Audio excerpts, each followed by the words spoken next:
It was just another Monday at Virginia Tech. The air was crisp, the campus alive with movement. Over 26,000 students waking up to a new day, unaware that in just hours their world would be shattered.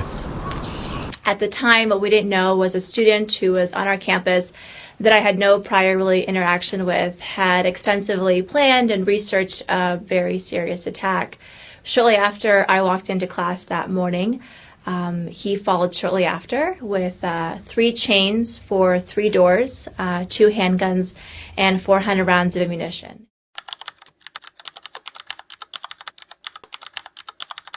Virginia Tech, nestled in the heart of Blacksburg, Virginia, was known for its close-knit community and academic excellence.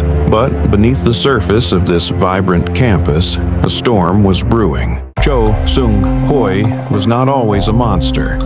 He was once just a child, a quiet, introverted boy who emigrated from South Korea to the United States with his family in search of a better life.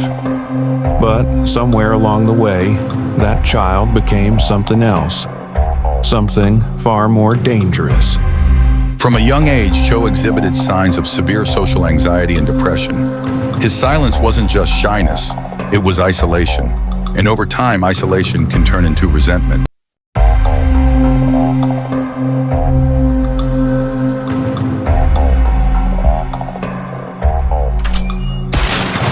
The first shots rang out at 7:15 a.m. 2 students, Emily Hilscher and Ryan Clark, were gunned down in their dormitory, but the campus had no idea what had just begun. At 9:40 a.m., Cho Seung-hoi entered Norris Hall armed with 2 handguns, hundreds of rounds of ammunition, and a plan for destruction. Hi, my name is Christina Anderson. I'm the founder of a nonprofit called the Koshka Foundation for Safe Schools, and I'm also a survivor of the Virginia Tech school shooting. In April of 2007, I was a sophomore studying international studies and foreign languages, and I had a classroom inside a building called Norris Hall.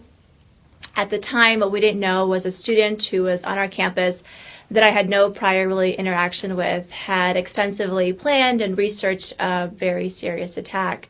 Shortly after I walked into class that morning, he followed shortly after with 3 chains for 3 doors, 2 handguns, and 400 rounds of ammunition. And so he actually locked the doors, he trapped us inside of the building, and went to the 2nd floor where I was. I heard the first gunshot and thought it was a prank. Then I heard screaming. We locked the door, pushed tables against it, and then he started shooting through the wood. The police response was immediate, but the locked doors and Cho's chains slowed them down. By the time officers breached the building, the massacre had already unfolded. I was sitting in the back left corner of my classroom. All of our classroom doors didn't lock. There was only 1 door per classroom, kind of in or out. And so he didn't start firing in my classroom, but further down the hallway. And as the shots came closer and closer, no one really ever stopped and said, there's a person with a gun, and I didn't really yet have any reason to be concerned. I didn't see what was happening. I didn't really know what was occurring. And my professor went in the hallway, and she quickly came back in, and she said, call 911.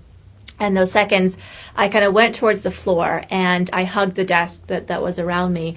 And unfortunately, just very, very quickly, within about 5-7 seconds, he burst in. He shot my professor first and went to the other side of the classroom and opened fire. In just under 12 minutes, Cho Seung-hoi had killed 32 people before turning the gun on himself. Families were shattered.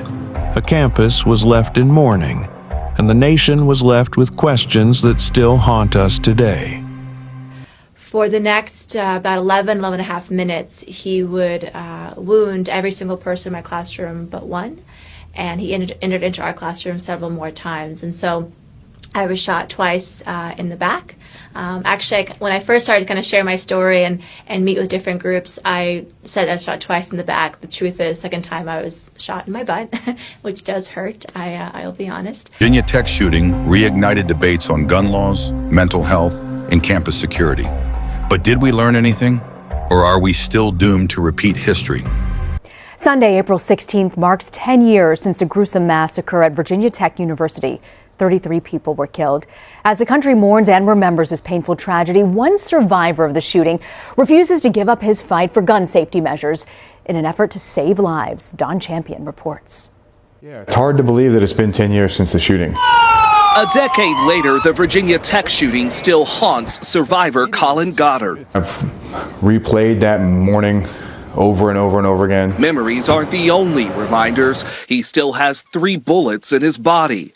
Goddard now pushes for gun safety reforms like background checks. He even went undercover to buy a weapon used in a documentary. All of my guns I've never had any paperwork, cash and carry, that's it. Things are framed as either you're pro-gun or anti-gun, when in reality, the vast majority of people see something in the middle. I still hear the sounds, the screams, the gunfire, but I also remember the strength of our community. We refuse to let this tragedy define us. 10 years later, Norris Hall, the site of much of the carnage, still stands but is renovated. The university's website features pictures and bios of the victims. To mark this weekend's 10th anniversary, the school is holding an official remembrance ceremony and candlelight vigil. Until the Pulse nightclub shooting last June, Virginia Tech had been the deadliest mass shooting in modern American history.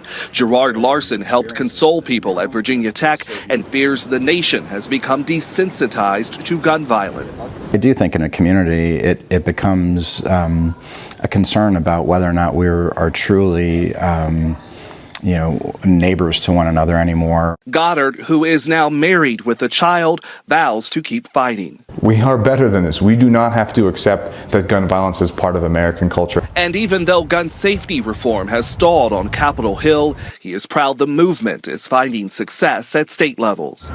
Don Champion, CBS News, Blacksburg, Virginia. Virginia Tech is more than a tragedy. It is a community that endured. It is the memory of those we lost, and it is a reminder that even in darkness, there is light. Fire on campus. The annual Run in Remembrance race will happen this morning. It'll start with a moment of silence, followed by a 3.2-mile run in honor of the students and faculty who perished. There's also a candlelight vigil scheduled. Virginia Tech leaders say it's critical to come together every single year to remember the lives of fellow Hokies.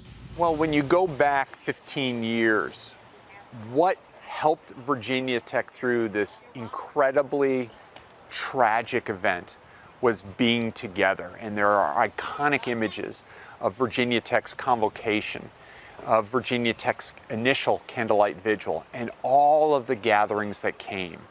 The lesson was very clear and obvious that through community, healing and the ability to be resilient in the face of tragedy was incredibly apparent.